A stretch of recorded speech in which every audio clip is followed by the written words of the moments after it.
en este su programa de la radio por internet,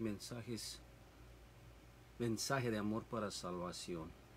Estamos por la radio y estamos por la página de Facebook de mensajes de amor para salvación. Facebook Live. Ok, hermanos, vamos a tener el día de hoy la parte número 17, ¿verdad? El estudio que hemos traído o que traemos para ustedes semanalmente es el ¿quién es Jesús? Tratar de respondernos esta pregunta, ya que es básica para nosotros como cristianos, es básica para el cristiano, entender quién es Jesús, comprender, saber cómo en realidad Jesús era cuando estuvo aquí en la tierra. Recordemos que todo gira, nuestra vida gira en derredor de Jesucristo, en derredor de Jesús.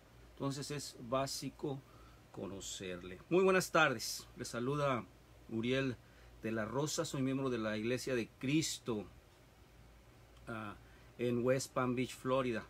La dirección, si tú estás aquí cerca, para que nos visites, es el 1014 de la South York Road, West Palm Beach, Florida. 33415 es el código postal. Una vez más, estamos transmitiendo en vivo desde la ciudad de Boynton Beach, Florida, por esta radio internet, mensajes de amor para salvación. 15 de agosto, hermanos, 15 de agosto del 2018. Y una vez más, no me cansaré de decirlo, ¿verdad? Es un gran privilegio el poder transmitir el mensaje de la palabra de Dios. Y es una gran responsabilidad. Recordemos siempre esto. El mensaje ya lo tenemos en la Biblia, ya está plasmado. Aquel mensaje que tiene Dios para con nosotros ya está en la Biblia. Nosotros solamente lo transmitimos. Y ahí precisamente radica la responsabilidad. Vamos a iniciar con nuestro estudio esta tarde, pero antes vamos a dar gracias a nuestro Dios.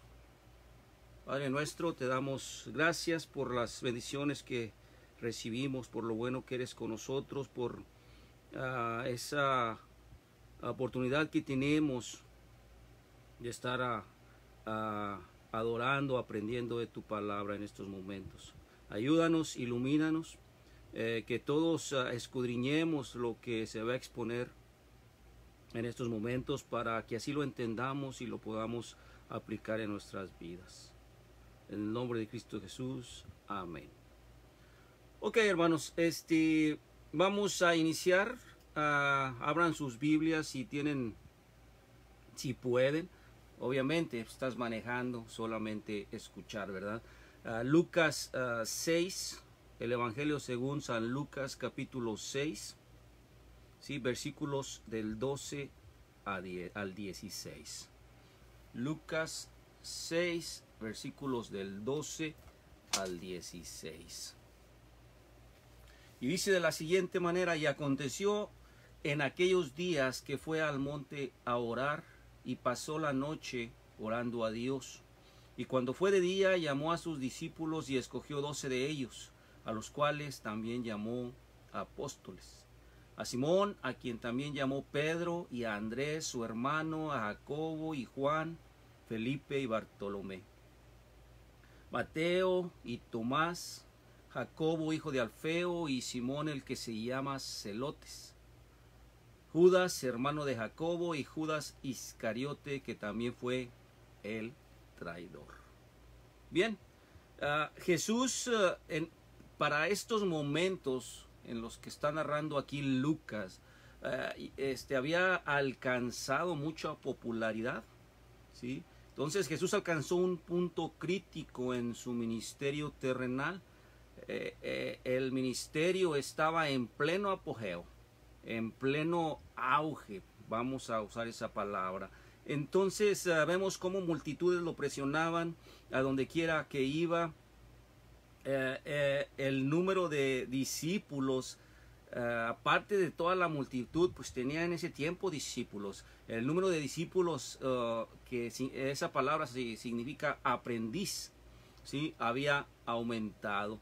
Entonces Jesús no era físicamente capaz de realizar todo el ministerio que debía de hacerse. Sí, estaba listo para encargar a un pequeño grupo a que se convirtieran en ayudantes especiales para su ministerio presente, y escuchen esto, y capacitarlos para un ministerio especial. Ese ministerio abarcaría a todos los que vendrían después de que Jesús dejara su presencia física para regresar al cielo. ¿Sí? El trabajo de los 12 fue un trabajo muy especial, ¿sí? Y como podemos ver, esta fue una decisión trascendental, una decisión que afectaría a todos los hombres para todos los tiempos y hasta la eternidad, ¿verdad? ¿Qué vemos lo que hizo Jesús aquí? Se aparta de las multitudes y ora toda la noche antes de elegir a los 12 hombres. ¿Sí? Aquí les recuerdo una capacidad, una característica que tenía nuestro Señor Jesús, ¿sí? La de orar, la de la oración. Cada que iba a tomar decisiones o cada que lo requería la situación, siempre se apartaba a solas y se ponía a orar, ¿sí? Es una característica que nosotros debemos de aprender de él. Es muy importante la oración, como lo vemos aquí. A la mañana siguiente él escoge, ¿sí?, a los hombres, a 12, ¿sí?, y él les da el título de apóstol. La palabra apóstol significa uno que es enviado, ¿verdad? La palabra griega es similar a la palabra latina misio, de la cual obtenemos la palabra en español misionero. Como ustedes pueden ver, si estos 12 hombres fueran evaluados bajo los estándares que el mundo usa para evaluar agentes, estos hombres nunca habrían sido seleccionados para una tarea tan crucial y exigente. ¿Sí? Ninguno de ellos poseía un don, un talento único para el liderazgo. Nadie, se podría decir que nadie de ellos tenía ese don de liderazgo. ¿Sí? Ninguno de ellos tenía un entrenamiento formal, ¿sí?, para el liderazgo. ¿Sí? Ninguno de ellos tenía antecedentes familiares para poder recomendarlos. Ya ven que las relaciones familiares son muy buenas al momento de buscar un empleo, de buscar un puesto en gobierno. Pues no había nada de eso para la elección de estos hombres. Y también vemos que eran hombres que si nosotros los vemos, dado de dónde vienen, pues no tenían capacidad para influenciar en la sociedad y mucho menos en la historia, ¿sí? Y como podemos ver, sucedió todo lo contrario. Influyeron, Jesús y los apóstoles influyeron grandemente en la sociedad y en la historia, dieron un giro total, ¿sí?, a la historia de este mundo 2000 años hace. 4 de ellos al menos eran trabajadores en la industria pesquera. 4 de ellos. Uno de ellos era un recaudador de impuestos, ¿sí?, odiado, al que nadie quería, nadie podía ver, todo el mundo lo despreciaba. Otro era, así lo encontré en el comentario que estoy estudiando. Otro era un terrorista político, ¿sí? Zelote, eso significa. Significa que era un personaje sumamente nacionalista, que estaba a favor del desalojo del pueblo de otras fuerzas, en este caso de los romanos, ¿sí? Ninguno fue, hasta donde se sabe, parte de la inteligencia o parte de la intelectualidad en esos tiempos, ¿sí? O de las clases dominantes, como se pudiera decir, ¿verdad? Sí, pero como podemos ver, el mensaje que dieron estos hombres, no los hombres mismos, fue el que tuvo el impacto tan cambiante en la historia del mundo, ¿sí? No los hombres mismos, sino el mensaje que dieron estos hombres. Y bueno, por supuesto, estos eran unos hombres de carácter, ¿sí? Menos uno, obviamente, Judas Iscariote. Y eran hombres de carácter, si no habrían sido mensajeros fieles y valientes, ¿sí?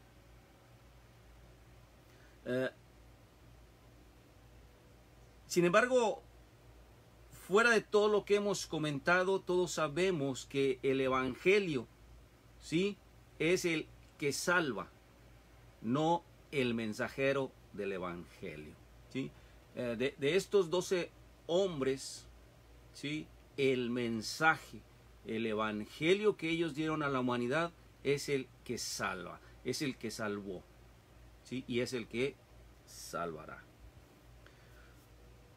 Continuemos con la lectura de la palabra de Dios, 6:17 al 19.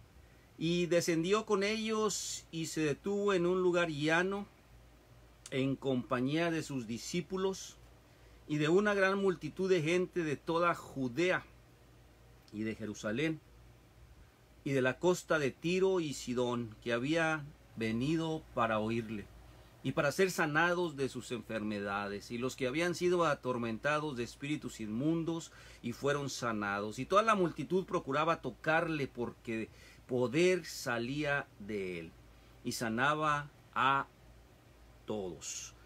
Aquí está hablando Lucas. Siempre se encarga de recalcar esto que Jesús hacía para con las multitudes, ¿sí?, de sanar a los enfermos de sus enfermedades, y hace una diferencia, ¿verdad?, también de sanar a los que estaban siendo atormentados por espíritus inmundos. Hermana Lourdes, buenas noches, Dios le bendiga igualmente. Hermano Oscar, Dios te bendiga. Bonnie Romero, Dios te bendiga. Ok, sí, les decía, Lucas se encarga, recalca mucho esta característica o esta compasión que tenía por la gente nuestro Señor Jesús. Y en todos estos, en estos versículos, pues aquí lo estamos viendo, cómo todas las multitudes que iban, los que iban para ser sanados, Él los curaba, los que endemoniados, Él los curaba. Pero y aquí dice en el 6:19 todavía algo más, ¿sí? La multitud procuraba tocarle, porque poder salía de Él y sanaba a todos. Tan solo con tocarlo eran curados. Sí, después vamos a seguir leyendo, y ahorita les hago un comentario al respecto. Vamos a continuar leyendo ahí en el capítulo 6, del versículo 20 en adelante. Y alzando él sus ojos hacia sus discípulos, o sea, los primeros receptores de su mensaje, sí, eran sus discípulos, y alzando él sus ojos hacia sus discípulos, decía: bienaventurados vosotros los pobres, porque vuestro es el reino de Dios. Bienaventurados los que ahora tenéis hambre, porque seréis saciados. Bienaventurados los que ahora lloráis, porque reiréis. Bienaventurados seréis cuando los hombres os aborrecieren y cuando os apartaren apartaren de sí, y os vituperen y desecharen vuestro nombre como malo, por causa del Hijo del Hombre. Regocijaos en aquel día y saltad de gozo, porque he aquí vuestro galardón es grande en el cielo, porque así hacían sus padres a los profetas.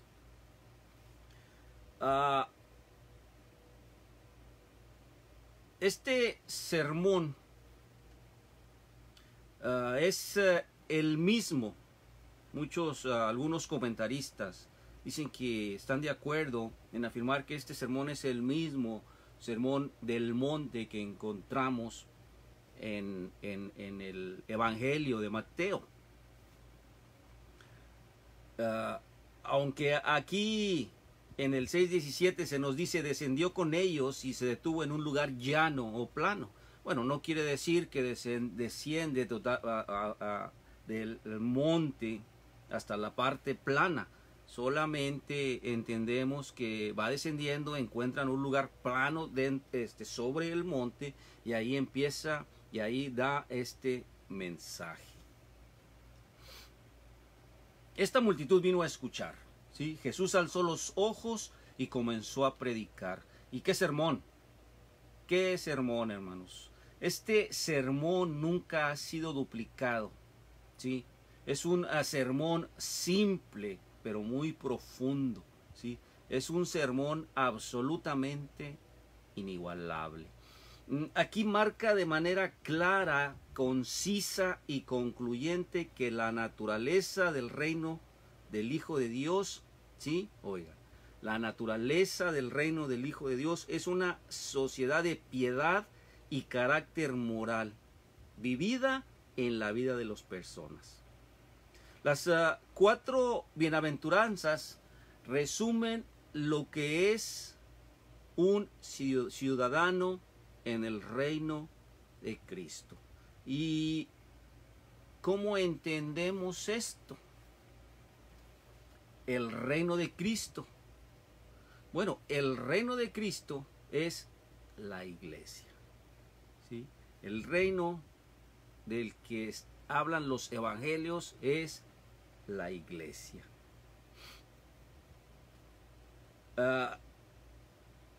Estas bienaventuranzas se ocupan del carácter y el ser. Oigan, estas bienaventuranzas se ocupan del carácter y el ser, porque en el cristianismo el ser es fundamental antes que el hacer.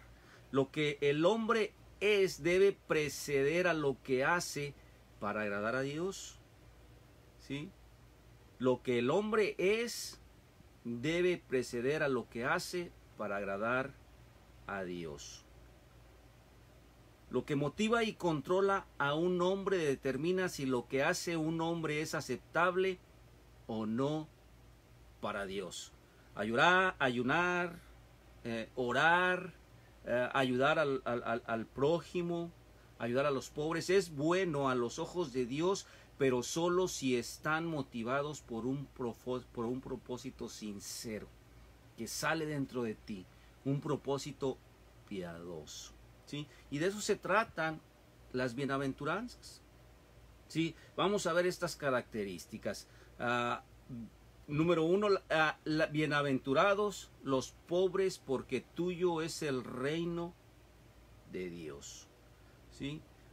Tanto judíos como gentiles consideraban la riqueza como un signo de la aprobación ante Dios, ¿sí?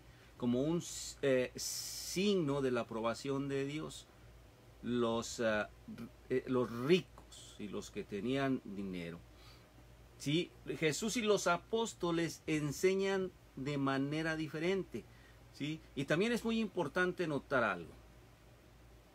Sí, la pobreza en sí misma no es virtud, ¿sí? Así como la riqueza no es necesariamente un vicio. La pobreza puede ser una bendición, ya que puede despojar a un hombre de la autosuficiencia y hacerlo depender totalmente de Dios. De hecho, Mateo dice los pobres en espíritu. ¿Cuáles son los pobres en espíritu? Aquellos, sí, que se despojan de la autosuficiencia, aquellos que dicen yo puedo, yo esto, sí, y deciden depender totalmente de Dios. Esos son los pobres en espíritu, ¿sí? Aunque Lucas no dice aquí pobres en espíritu, igual que Mateo, se refieren al mismo tipo de carácter moral. La siguiente: bienaventurado eres tú que tienes hambre ahora, porque estarás satisfecho.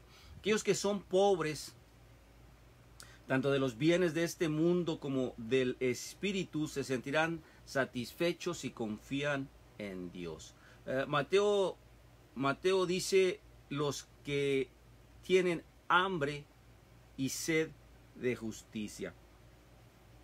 Aquellos que simplemente tienen hambre de más cosas materiales nunca serán satisfechos, ¿sí? El que siempre está en las cosas materiales siempre quiero más y quiero más y quiero más y quiero más, ¿sí? El hambre o la pobreza sin fe pueden llevar al robo, pero cualquier tipo de hambre que crea una necesidad de Dios, ¿sí? Oigan, cualquier tipo de hambre que crea una necesidad de Dios será satisfecha, ¿sí? Si no aquí, en el cielo. Número 3, los bienaventurados los que lloran ahora, porque ellos reirán. Este es el mismo, esto lo debemos de entender de la manera como se ven las otras bienaventuranzas, ¿sí? Recordemos que hay un dolor que conduce a la muerte, pero a ese tipo de dolor no se refiere, ¿verdad? Eso lo encontramos en 2 de Corintios, capítulo 7, versículo 10. Lo leo. Dice, porque la tristeza que es conforme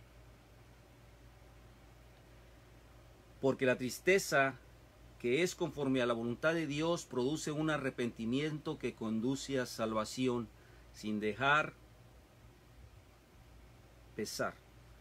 Oiga, pero la tristeza del mundo produce muerte.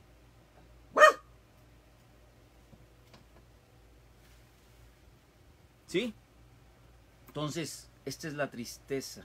¿Sí? A esto se refiere cuando dice Jesús, bienaventurados los que lloran. ¿Sí? Los que lloran, ¿sí? Porque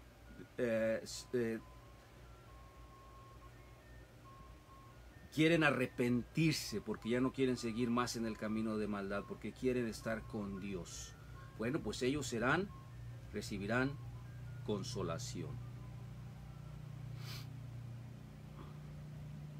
Aquellos que son pobres tienen hambre y sienten tristeza. Si creen y no desmayan, tendrán poder para regocijarse incluso en medio de circunstancias adversas, debido a su esperanza de que en el cielo las circunstancias serán diferentes. Sí, la esperanza de una vida mejor en circunstancias perfectas después de que esta vida ha terminado es la herencia única del cristiano. La esperanza de una vida mejor en circunstancias perfectas después de que esta vida ha terminado es la herencia única del cristiano. ¿Sí? Tiene un poder motivador para la piedad en esta vida. Y eso lo encontramos ahí en 1 de Juan, capítulo 3, ¿sí? Versículos del 1 al 3. Y lo leo. Dice, mirad cuán gran amor nos ha otorgado el Padre para que seamos llamados hijos de Dios, y eso somos. Por esto el mundo no nos conoce, porque no le conoció a Él. Amados, ahora somos hijos de Dios, y aún no se ha manifestado lo que habremos de ser, pero sabemos que cuando Él se manifieste seremos semejantes a Él, y le veremos como Él es. Y todo el que tiene esta esperanza puesta en Él se purifica, así como Él es puro. ¿Sí? Esa es la esperanza. Eso es lo que todo cristiano espera, ¿sí? Mientras estemos vivos. Hermana, bendiciones. Dios te bendiga. Hermana Bonnie Romero. La cuarta. Bienaventurado eres cuando los hombres te odian a causa del Hijo del Hombre. Los pobres generalmente son oprimidos simplemente porque son pobres e impotentes. Pero Jesús ofrece la opresión por amor a Dios como una bendición, ¿sí? No hay mucha bendición en ser oprimido por ninguna otra razón, ¿sí?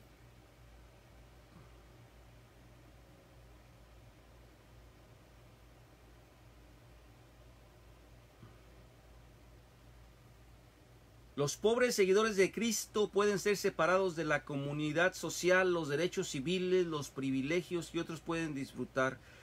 Inclusive a veces hay cristianos ricos, pudientes, que se aprovechan de los pobres, ¿sí? Los pobres también muchas veces son calumniados, son tratados de lo peor, ¿sí? ¿Dónde está la bendición de ser odiado por el bien de Cristo? Es una pregunta que hago. ¿Dónde está la bendición de ser odiado por el bien de Cristo? Bueno, Pedro el apóstol, quien sufrió mucho por el amor de Cristo, nos dice ahí en su primera epístola, ¿verdad? Allí en primera de Pedro, capítulo 4. Dice así, para responder esta pregunta, dice, si un hombre sufre como cristiano, prueba que ha dejado de pecar para vivir por la voluntad de Dios, ¿sí?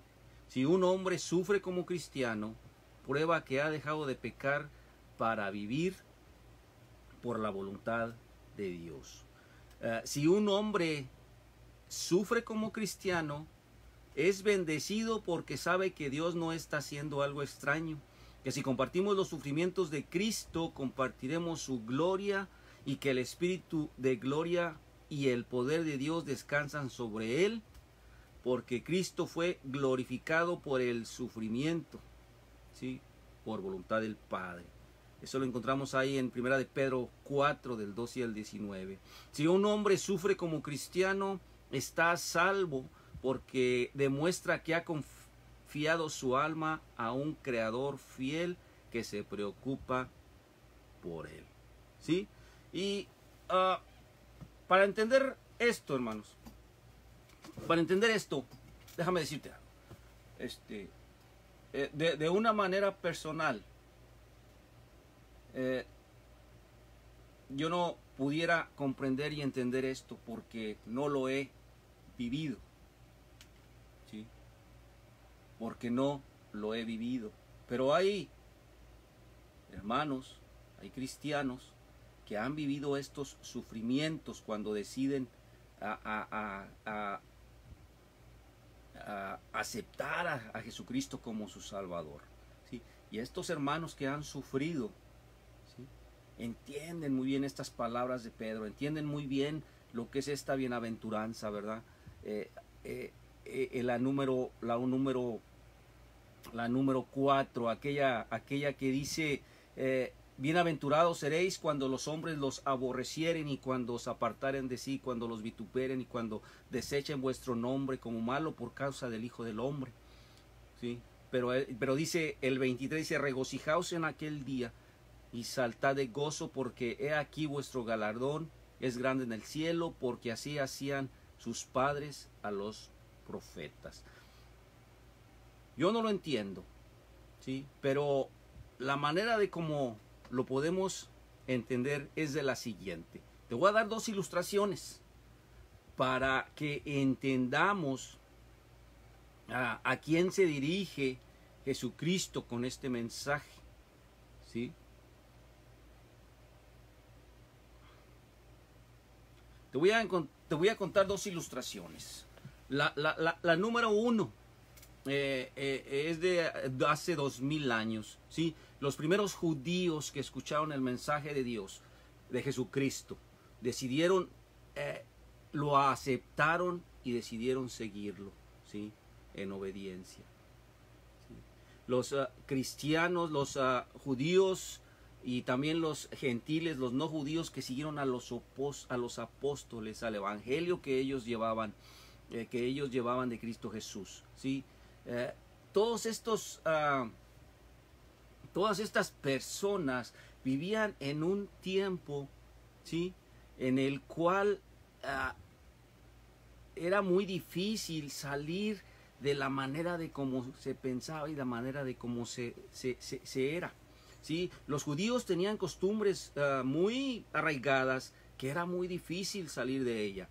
¿Qué pasaba si un judío dejaba de seguir las leyes y aceptaba a Jesucristo? No, pues ese judío inmediatamente era expulsado de la sinagoga, era vituperado, era tratado de lo peor por tan solo el hecho de haber seguido a Jesucristo, ¿sí? ¿Y qué pasaba cuando un gentil decidía seguir a Jesucristo? ¿Sí?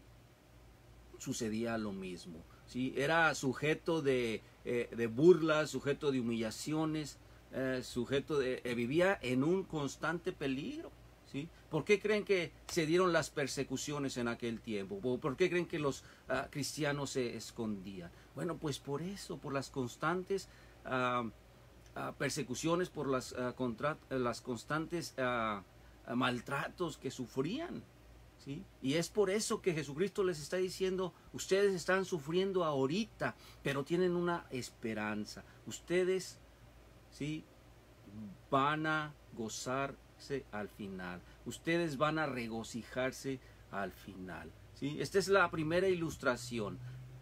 Por eso que yo te decía que no lo entendía. Yo no lo puedo entender porque yo no lo he vivido, ¿sí? Y si algún día lo llego a vivir, llego a estar bajo la situación en la cual estaban estos primeros cristianos, yo le pido a Dios que me fortalezca para poder resistir todo eso que estaban sufriendo, o todo eso o que estaba pasando, por lo que estaban pasando estos cristianos en sus inicios, ¿sí? Ok, esta es la primera. Te voy a dar la segunda ilustración. Esta es más nueva, ¿sí? Y quizás tú te puedas identificar con él, o quizás tú has oído de alguien que sufrió de esta manera. Te voy a contar una historia que sucedió allá por el año de 1940, ¿sí? Hace alrededor de 80 años, ¿sí?, en una comunidad rural en México, ¿sí? En una comunidad rural en México. Esta señora tiene alrededor de 50 años, o tenía en aquel tiempo, ¿sí? En los 40, ella, a su padre, había oído el mensaje de la palabra de Dios, pero su padre no fue capaz de transmitirlo. Sus hijas ya estaban grandes y no fue capaz de convencer a sus hijas, ¿sí?, para que siguieran a Cristo, ¿sí? No fue capaz de lograr eso, y así se quedaron estas mujeres con algo de información en su corazón, ¿sí?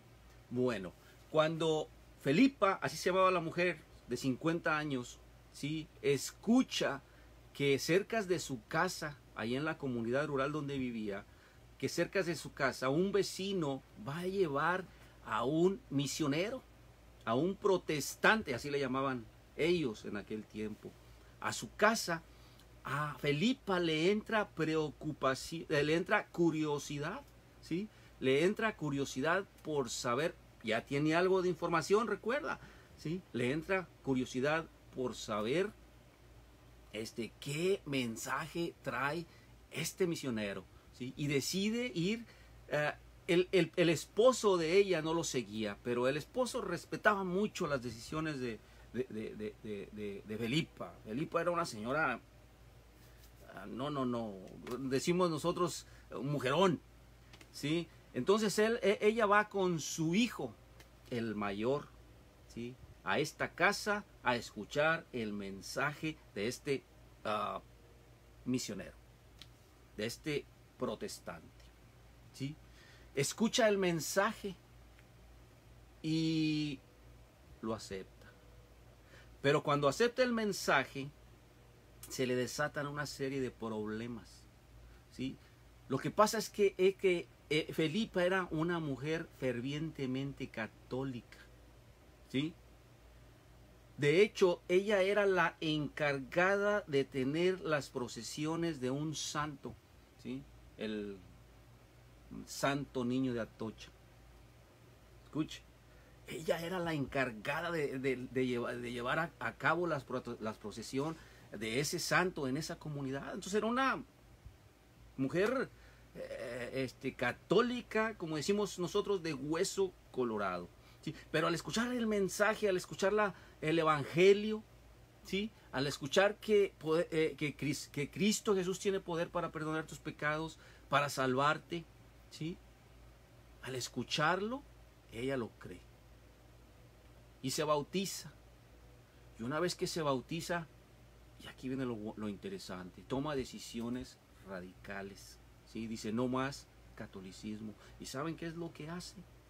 Va donde tiene guardado ese mono con tanta reverencia, la imagen del Santo Niño de Atocha, va ahí donde lo tiene guardado y lo quema. Se deshace de él completamente, se deshace del Santo Niño de Atocha o de la imagen, de sus vestimentas, se deshace de todo. Dice, no más, porque yo ya no creo más en esto. Si se fijan cómo rompe un paradigma, cómo rompe su manera de pensar, eso le trae problemas, y le trae problemas graves, ¿sí? Le trae problemas graves en su comunidad. De repente se dan cuenta de lo que hace Felipa, los demás líderes de ahí de la comunidad, ¿sí?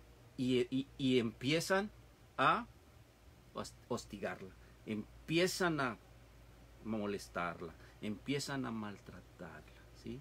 Le lanzan un sinnúmero de maldiciones porque había hecho o cometido la barbaridad de quemar a este santo, ¿sí?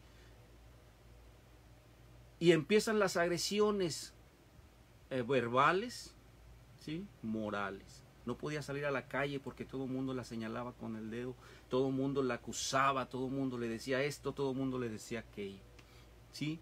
No podía ni ir ni a la tienda porque no se la acababa con el dueño de la tienda con el que vendía. Empezaba luego a insultarla.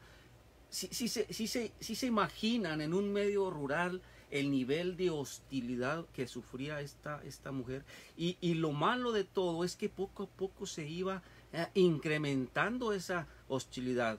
Ya había el peligro de que a Felipa la agredieran físicamente, ¿sí? Ya había peligro de que a Felipa la agredieran físicamente, y no solo a él, porque a raíz de su conversión al cristianismo, ella decide invitar a su casa a este misionero, ¿sí? A este evangelista, ¿sí? Para que le hable más de la palabra de Dios. Si se fijan, la clase de sufrimiento, bueno, pues a este tipo de personajes, son los que entienden esta bienaventuranza. Bienaventurados son aquellos que por mi causa son vituperados. Bienaventurados son aquellos que por mi causa, porque ellos tienen una esperanza. Entonces, ese tipo de personas son las que entienden este mensaje. A mí me es difícil, te lo digo una vez más, porque yo no he pasado por estas circunstancias.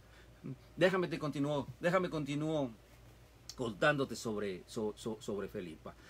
Alrededor de 50 años. Cuando vio que su vida estaba en peligro, cuando vio que la vida del misionero estaba en peligro en esa comunidad, decidió parar de una vez por todas ese tipo de agresiones, ¿sí? Y le pidió mucha ayuda a Cristo, le pidió mucha ayuda a Dios que le iluminara qué es lo que iba a hacer. Y fíjense, ella buscó una salida, y esto ya nada más te lo voy a decir para terminar. Cerca de esa comunidad, como a 1 hora de camino, se encontraba un batallón con un comandante. En aquel tiempo, en México, en los 40, se estaba tratando de hacer una separación de iglesia con gobierno. Entonces el comandante eran personas que no eran religiosas. ¿Sí? Entonces ella decide ir a pedirle ayuda a ese comandante. Anita Castellón, bendiciones, hermana. Que Dios te bendiga. Gracias por estar escuchando este mensaje. ¿Sí? Entonces, una hora de caminata, una mujer de 50 años decide ir y hablar con este personaje para pedirle protección. Era una mujer muy decidida, Felipa, ¿sí? Y decide ir a ver a este personaje, a este comandante del ejército. El comandante decide ayudarla. Le dice, vete para tu casa y yo me encargo de lo demás. ¿Sí? Lo que hizo este personaje fue acercarse a la comunidad de donde vivía Felipe, la hermana Felipa, perdón, ¿sí?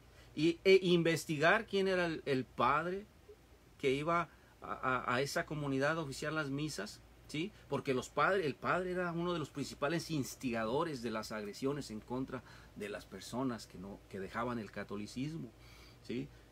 Entonces este comandante habla muy duro con el padre encargado de la zona, ¿sí? Y le dice que debe de parar ese tipo de agresiones, que debe de respetar lo que las creencias de las personas, ¿sí? Pero también no conforme con eso, este comandante va a la comunidad donde vive Felipa y ahí habla con aquellos que estaban dispuestos a agredirla, con aquellos que estaban dispuestos inclusive a matarla. Estoy hablando de algo duro para Felipa, ¿sí?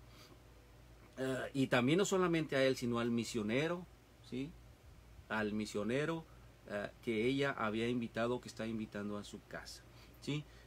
Gracias a todo esto que te estoy contando, estos líderes de la comunidad rural, ahí donde se encuentra Felipa, se calman del miedo, ¿sí? Se calman y dejan de agredirla. Pero ahí está el punto, ¿sí? Ahí está el punto. Estas personas, ¿sí? Como Felipa, las personas como los primeros cristianos que sufrieron, ¿sí? Tremendamente cuando decidieron convertirse al cristianismo, ¿sí? Aquellos judíos que de repente ya no más soy judío, yo sigo a Cristo, me convierto en cristiano, ¿sí? Esas gentes que fueron expulsadas de las sinagogas, que fueron vituperadas, que fueron humilladas, que fueron tratadas de lo peor, ¿sí? Para ellos, ¿sí? está, ¿sí? esta bienaventuranza, ¿sí? Ahora sí la comprendes. Yo ya la comprendí. Yo ya la comprendí cuando me puse a ver estos ejemplos, ¿sí? Y lo que me resta es pedirle a Dios fortaleza para si algún día yo me llegue a encontrar en la misma situación que Felipa, o que la hermana Felipa, o que estos cristianos en el primer siglo, yo pueda salir adelante y nunca deje de confesar a Cristo Jesús como Dios y como mi Salvador. ¿Sí? Esa es la ayuda que le pido, ¿sí?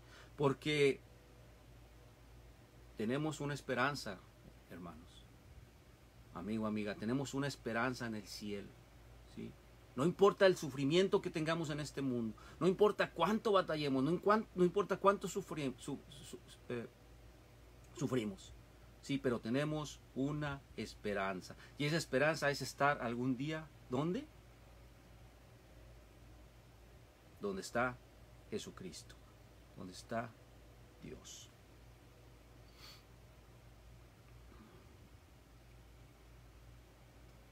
Aquí te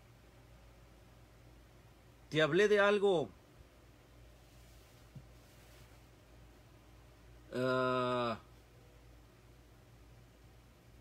te hablé de paradigma y te voy a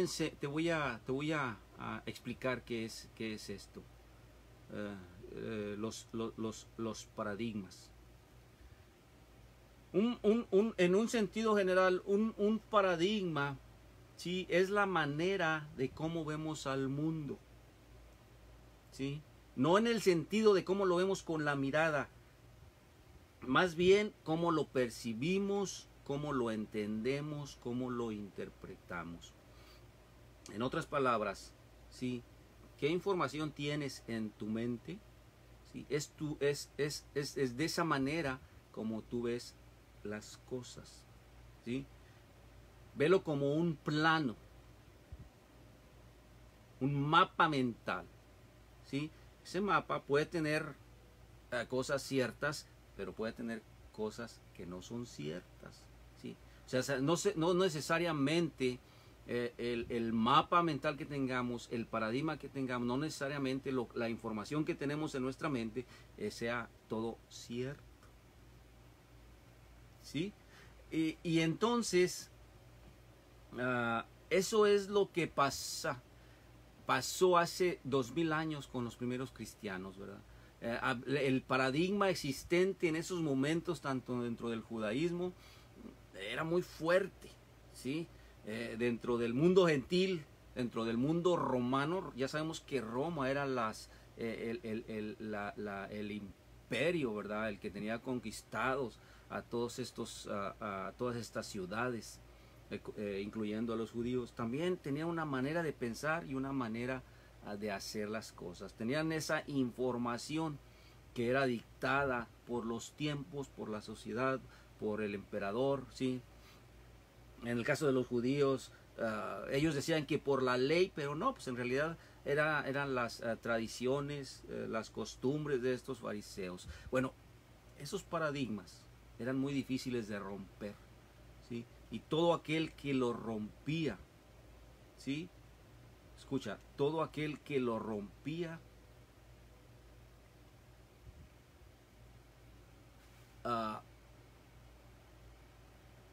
tenía problemas en la comunidad, tenía problemas con la gente, tenía problemas fuertes en la sociedad donde se desarrollaba, ¿sí? Y es muy difícil, ¿sí? Muchos no lo aguantan, ¿sí? Muchos deciden, esto es mucho para mí. Muchos no deciden romper con ese paradigma, ¿sí? Estas dos historias que te conté, reflejan la valentía de todos estos cristianos del primer siglo, reflejan la valentía de la hermana Felipa, ¿sí? Que no todo el mundo lo tiene, ¿sí? Si tú eres cristiano, si has aceptado a Jesucristo como tu Señor, si crees que Jesucristo es Dios, entonces tú eres una persona valiente, ¿sí? Que ha aceptado cambiar tu paradigma, que has aceptado cambiar tu manera de pensar, ¿sí? Ahora ya piensas como Cristo Jesús. Ahora ya estás sujeta y bajo las órdenes de Dios. Y eso es importante, ¿sí? Eso es importante. Y de esto está hablando aquí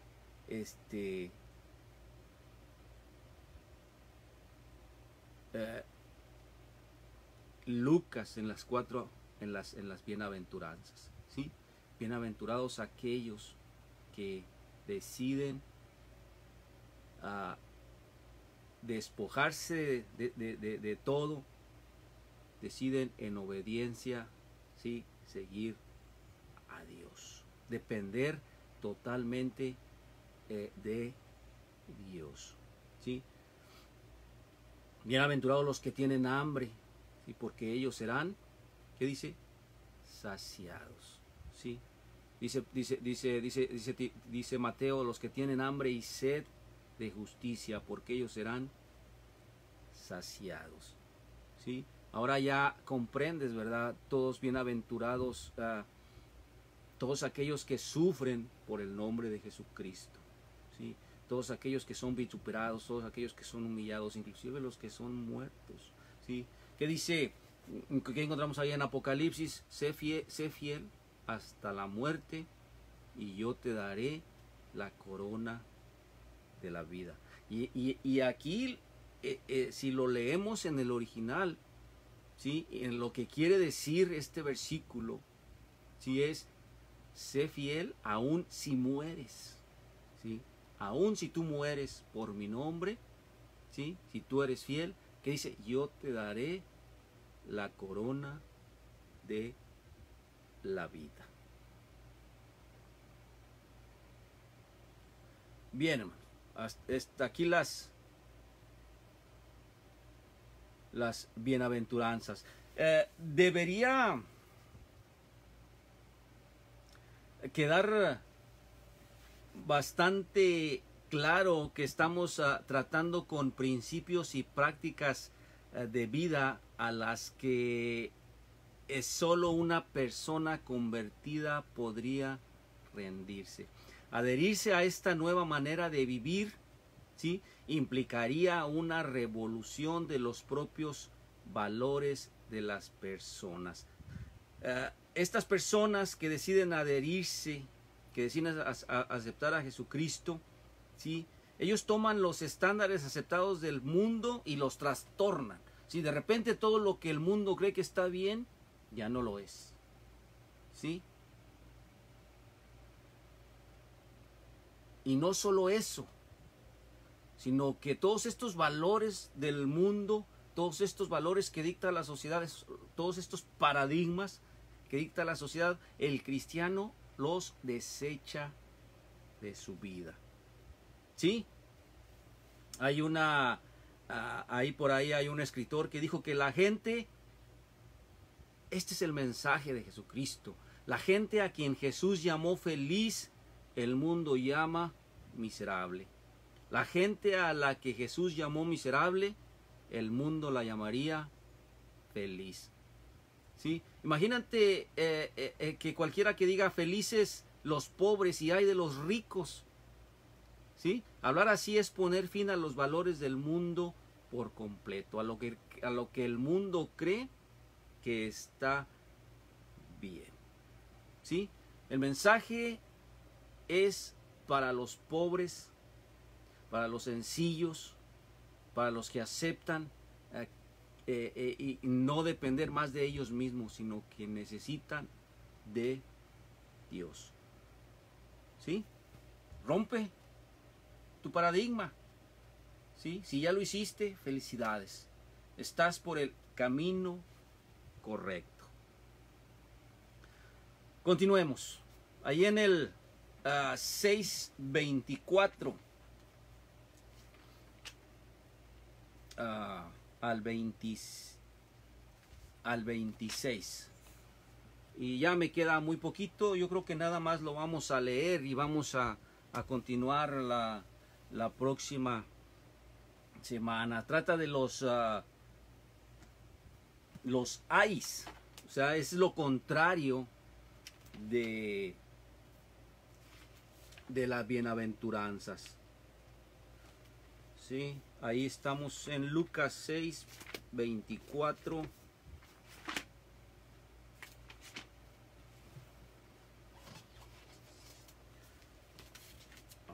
Aquí está. De 24 al 26.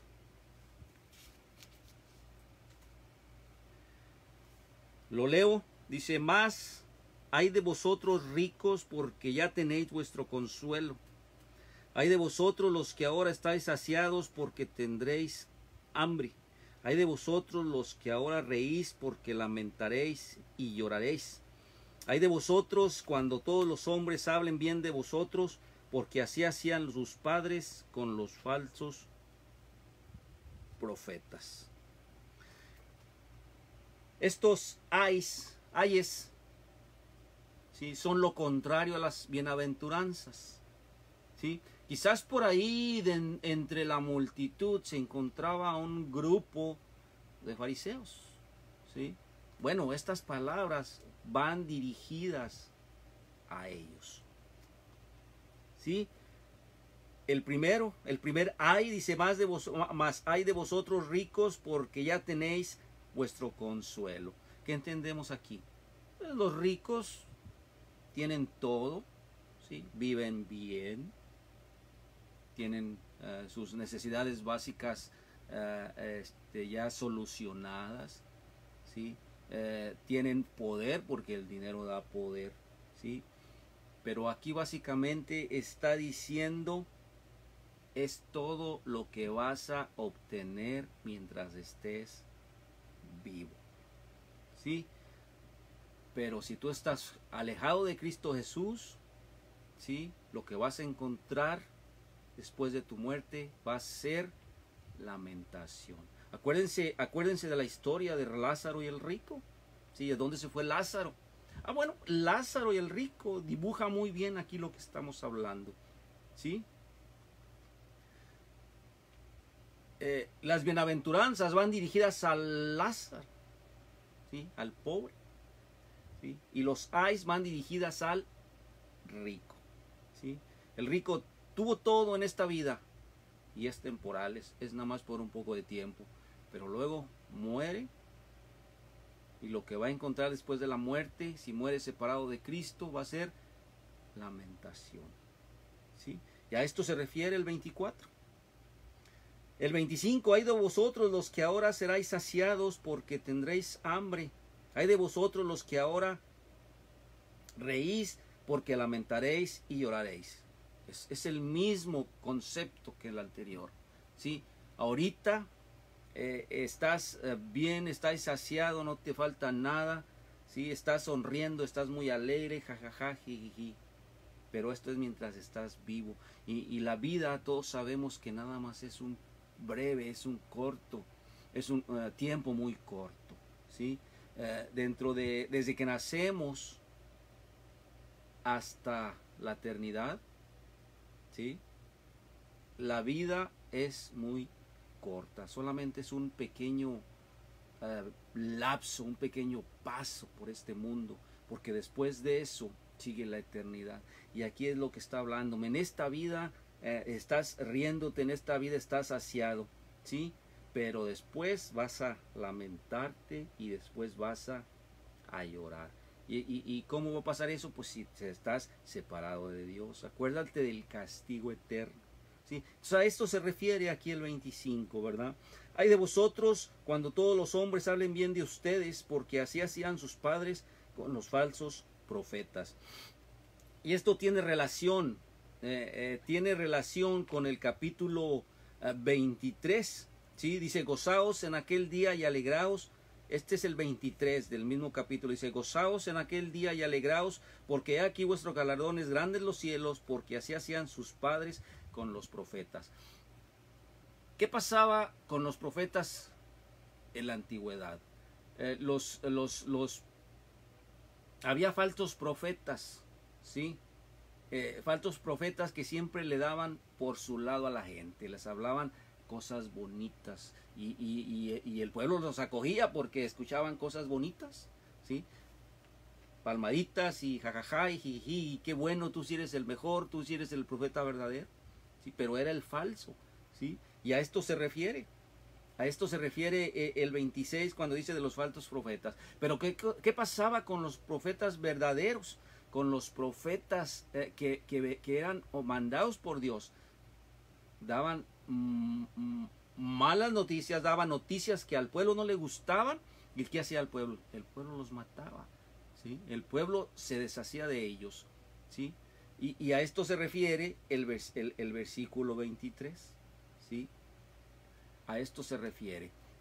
Buenos profetas, los buenos profetas, los profetas mandados por Dios, traían mensajes para el pueblo que no le gustaban y por lo tanto el pueblo los mataba. Los falsos profetas, aquellos que les daban siempre por su lado al pueblo, eran los que siempre andaban aquí, ¿sí? Pues estos están destinados a todo este tipo de profetas, de falsos profetas, porque ahorita todo mundo les dice, qué bien, te felicito, así se hace, porque están hablando lo que nos gusta a nosotros, lo que le gusta a la gente, ¿sí? Pero eso es todo lo que van a lograr, porque después viene, ¿sí?, el castigo. Después viene el castigo. Bueno, hasta aquí terminamos, son las 8 en punto. Hasta aquí terminamos el estudio de hoy. Nos vemos la próxima semana en punto de las martes en punto de las 6 de la tarde, hora del centro. Hermanos, que Dios les bendiga a todos los hermanos, amigos, amigas, hermanas que se dieron el tiempo para estar escuchando este estudio. Gracias, que sea de beneficio para tus vidas. Y si algo no entendiste, vuelve a escuchar el estudio. Y si no lo sigues sin entender, vuelve a escuchar. Creo que es una de las ventajas que tenemos de la radio, que se puede escuchar una y otra vez. Y escúchalo con tu Biblia en mano, ¿sí? Eso es escudriñar. Para que una vez que lo escudriñes, lo entiendas y lo apliques a tu vida. Que el Señor te bendiga.